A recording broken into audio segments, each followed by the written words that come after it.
Taking a picture is about capturing a single moment in time and making it live forever. Let the games begin. Picture this as an Amazon original starring the incredibly talented and incredibly gorgeous Simone Ashley. My goddamn goodness, about as close to perfection as a woman can get. Just look at her. Just look at her and just know that you are in the presence of perfection. She really looks absolutely tremendous. She lights up the screen anytime she's part of any project, such as Bridgerton, which I really need to get back into, the show Sex Education, and the upcoming F1 movie that apparently had a reported $300 million budget. Remember that. Remember that when you see that trailer and when I inevitably review F1. That being said, Simone Ashley lights up the screen as Pia, a strong, independent woman that don't need no man except for her co-worker Jay, played by Luke Featherston, who is very, very out, and there's nothing wrong with that. If you have a problem with people being out and who they are, you need to fuck the hell off. Just want to say that right there.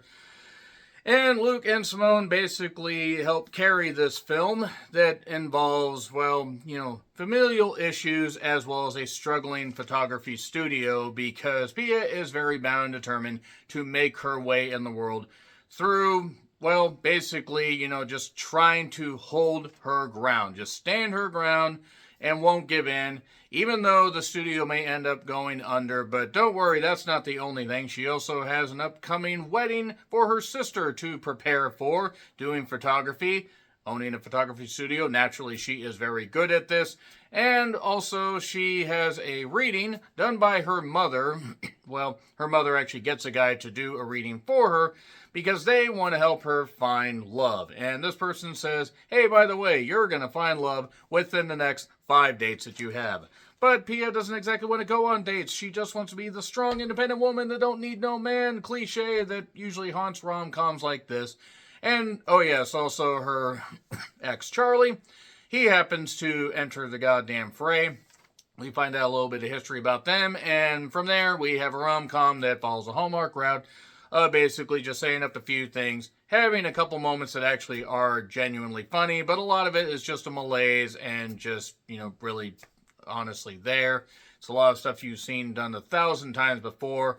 Thankfully, Simone and Luke are able to carry this whole thing. I do have to say the actor playing Charlie, he's fine, but he's not really in it all that much. Also, it's very obvious who she's going to end up being with. Pretty much from the moment you read the goddamn premise, you probably can guess. And it's inoffensive.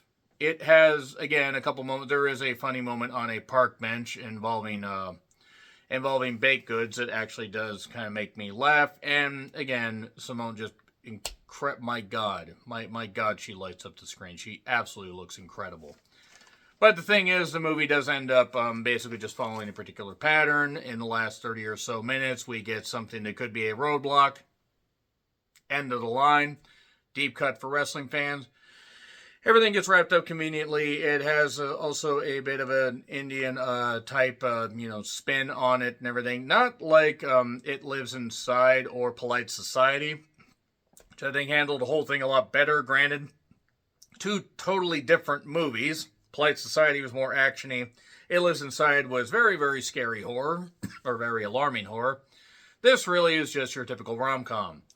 So, nevertheless, that's pretty much your plot right there. That's your lot. Simone and Luke carry the whole thing, and while the other actors are fine, they also have names that are impossible for me to pronounce, so I don't want to disrespect the actors. It's on Amazon if you want to check it out. I'm going to get into spoilers, so there you go, 3, 2, 1, and spoilers. So, yes, Pia basically had a falling out with Charlie. He had things he had to stay behind for, family issues.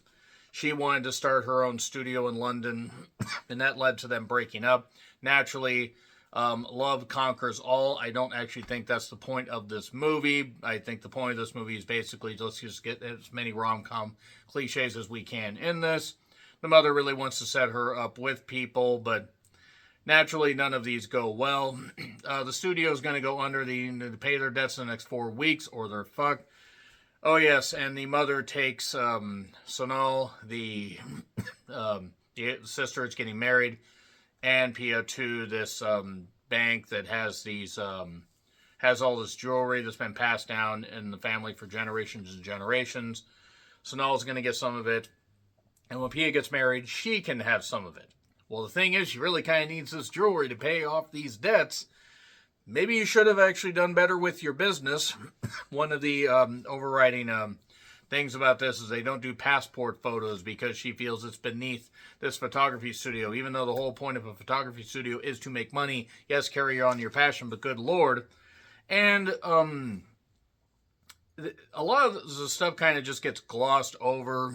The sister hands her an itinerary about, like what she wants done for the wedding.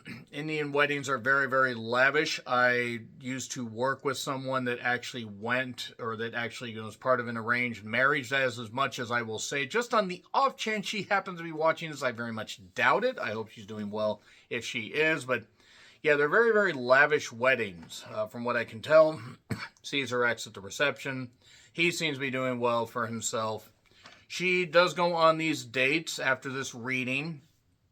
And Jay, by the way, sticks by her. Very loyal employee, despite the fact apparently he has not been paid in 2 months. But it's fine. I guess he's got other finances to float him as far as rent and bills and food.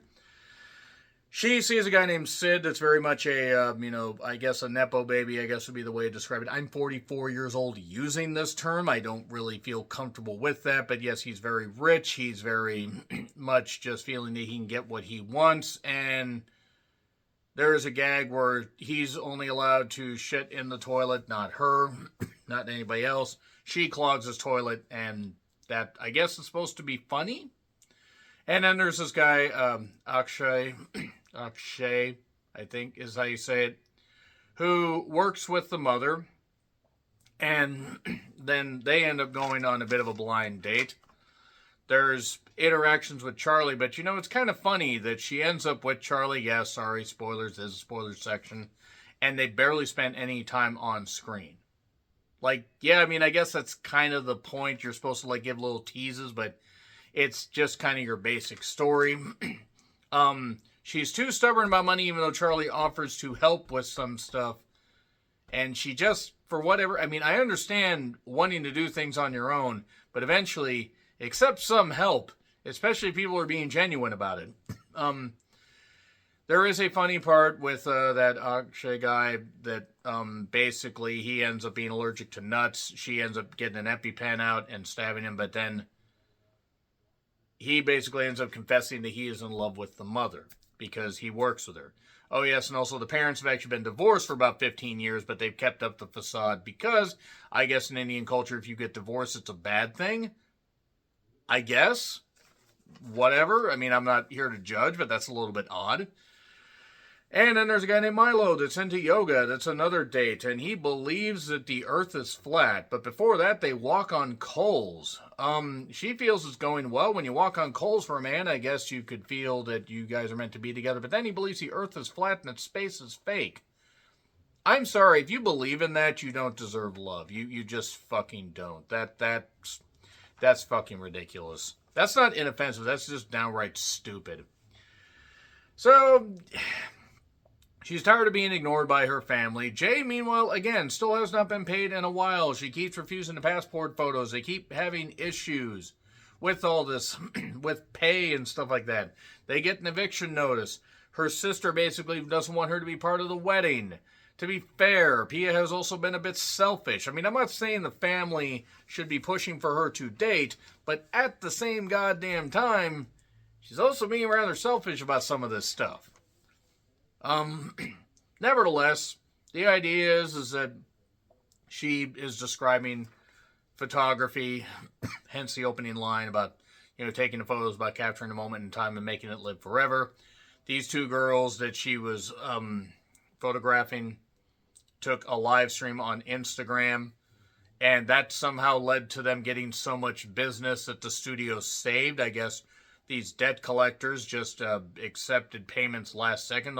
Oh, eviction notice. Wait, you can suddenly pay stuff with money you may have gotten from the mob or whatever. Okay. Whatever. I don't think that's how business works, but nevertheless, I think if it gets that far along. But that being said, she ends up, basically, going to the wedding. The studio's saved. Everything's good. She ends up with Charlie, and everything's fine. Everything's fine. That's really it about there. That's the worst movie in the world. We get a dance number at the end. I swear the song that was in the montage was used in the Monkey Man trailer. Maybe it just sounded so familiar, but it is what it is. It's not necessarily something all that great. There was this one running gag about this redhead named Lily that was somebody that Charlie was with, but kind of wasn't with. Like not with officially, just like a fling thing. And while him and Pia were having this heart-to-heart, she was suddenly in the back seat. I mean, how do you forget about a girl in your back seat or in your trunk where you have to hide the evidence? Moving on from that, I'm just going to say it's a C+ overall. It's fine. It's inoffensive. I probably will not remember much of anything after I cut this review. But, again, Simone Ashley, just, my God, what a beauty she is. And her and Luke carry this thing. The other actors are fine. Everybody seemed to be having a good time with this. It's fluff. So C+. Agree, disagree what I said? Like, share, subscribe. Twitter, Letterboxd, Blue Sky handles in the description. I'm John Rethlin. I'll see you soon.